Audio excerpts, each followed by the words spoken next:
In a rare change of events, this video might actually be useful. Welcome to the Portugal vlog. Overall, big fan of Lisbon. Like, wow, why did no one tell me about this? It's so cool here. There's a million little festivals and concerts going on, which of course I'm always late for and don't actually get to go to, but they looked like people had fun. I can tell people had fun. I was very jealous. Fuck me, oh fuck me. There's little cute white tents. I'm so obsessed. Like, what is this place? How did I not know about this?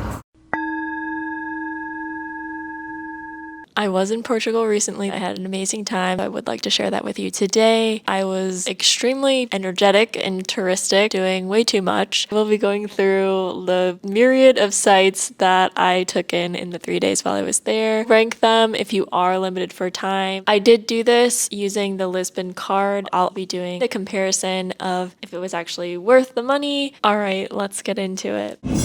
Day one, we have to do the classic tram rides through town. These are each €3. If you do want to take a lot of those, Lisbon Card is definitely great for that. I did a quick walk of town. Town actually starts opening around 8 a.m., so I had a very quiet morning while I was waiting for that to happen. There's this quaint little opening where you can view the shore outside of the São Jorge castle. I really should know the neighborhood, but I don't. I did eventually stumble upon the São Jorge castle. That was where the Lisbon Card began. I realized entrance there would be a lot faster if I had one, so I bought it on my phone. I actually had to go back into town in order to get the physical card and then validate it everywhere. So if you are going to get the card, pick it up first before trying to use it. Love the São Jorge castle. It sounded like there were very cool tour guides there. I did not do a tour. I definitely dropped the ball on learning anything on this trip. So if you're interested in doing that, definitely book a tour. I think there are free tours that leave from the something obscura, not Atlas, but you know what I'm saying. Probably check one of those out. What was not included was this church that's very close to the São Jorge castle. I did not realize, so I kind of felt shafted. Not super worth it. I would skip. There's other nice views of the town. The elevador or whatever it's called, I would only do that if you had the Lisbon Card because the €6 up or down is completely not worth it. You can just take the stairs and see the exact same views. It's kind of cool, but honestly, it's cooler just looking at the elevator than waiting in line for it or riding it. There is a fun little restaurant at the top where you can get the famous bacalhau, essentially fishy hush puppy. It's filled with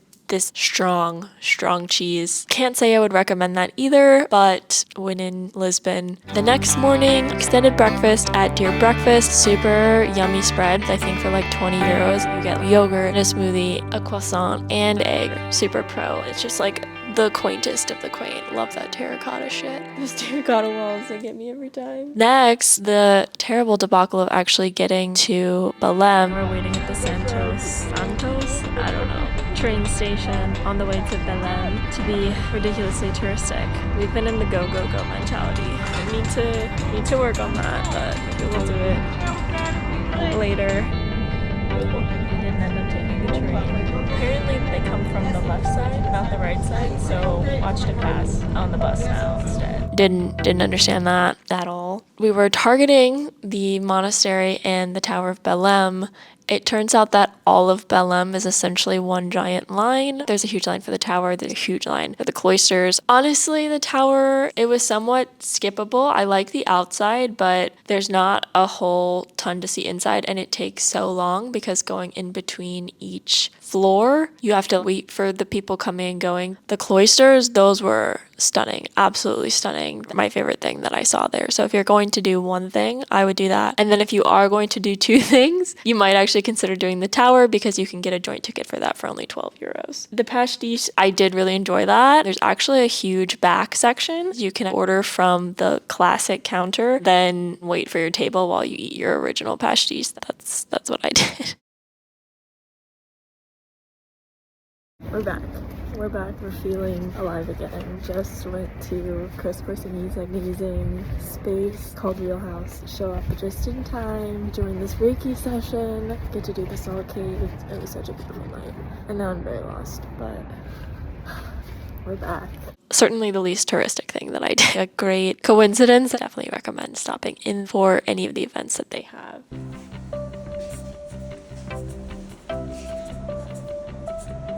Day 3 was committed to Pena Palace and Sintra. I left very early in the morning. I had breakfast on the first train that went out. I highly recommend getting there early. The crowds do really start to fill up. It is a very tight property. You're just going to be stuck between tour groups. That's just the reality. On the plus side, if you find a tour guide that you like, you can very subtly join the tour. It's such tight quarters. The only option is to follow along. Personally, I like the grounds. I thought inside it's very odd and fascinating, but realistically skippable. I took the bus all the way up to the palace and then I walked down. There are some beautiful nature trails on the palace grounds as well. I highly recommend that. There's tons of cute little lunch spots where you can look out over the town. If they say they have the best view, they all have the best view. You find whatever type of food that you want and go for it.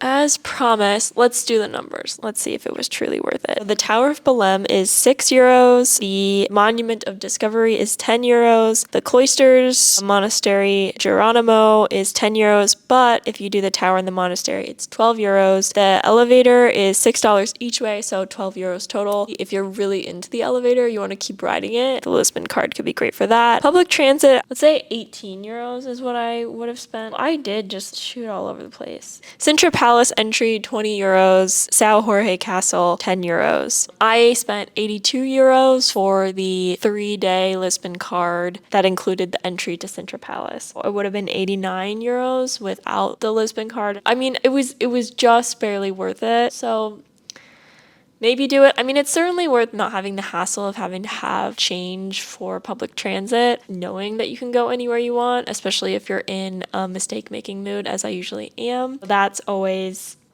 a relief. Personally, I would recommend if you have one day and you don't want to spend a lot of money, what I would do would be Tower of Belém and the monastery for 12 euros. And then the thing that I missed, the São Jorge Castle has night concerts where it's free admission. You still get all of the beautiful views. You're in a limited area, but it's a good way to get enough of a taste of what it is. So just make sure that you get there 6 or 7, but you actually do have to be there on time and get a ticket. I thought I could just show up, and I showed up as soon as it was ending. That was devastating. But obviously leave it up to your own intuition, your own divine knowing, and what seems aligned with what is an amazing experience to you. We're about to do something I never do in foreign countries. I'm about to get blown up. Ready? 3, 2. I don't think I can do this. 3, 2.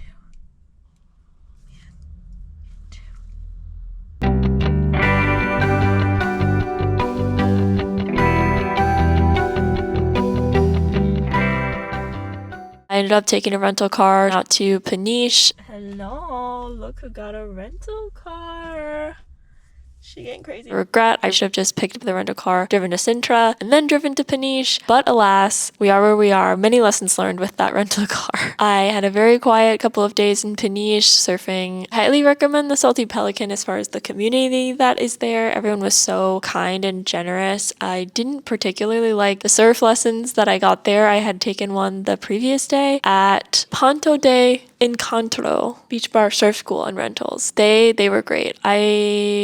Oh God, I don't remember the name of my instructor. I do apologize to all the beautiful people that I met that I don't really remember you. I mean, I remember you, I just don't remember any useful way to communicate your soul to other people. That's basically a wrap. I did drive back to the airport and completely missed my flight. I completely stained my dress. I spent half of the day in the Portugal airport. Air France is no fucking joke. I ended up sleeping in the Bari airport and then meeting with some beautiful friends for a great close to my trip. I hope this was fast. I hope this was informative, and I hope to see you next week.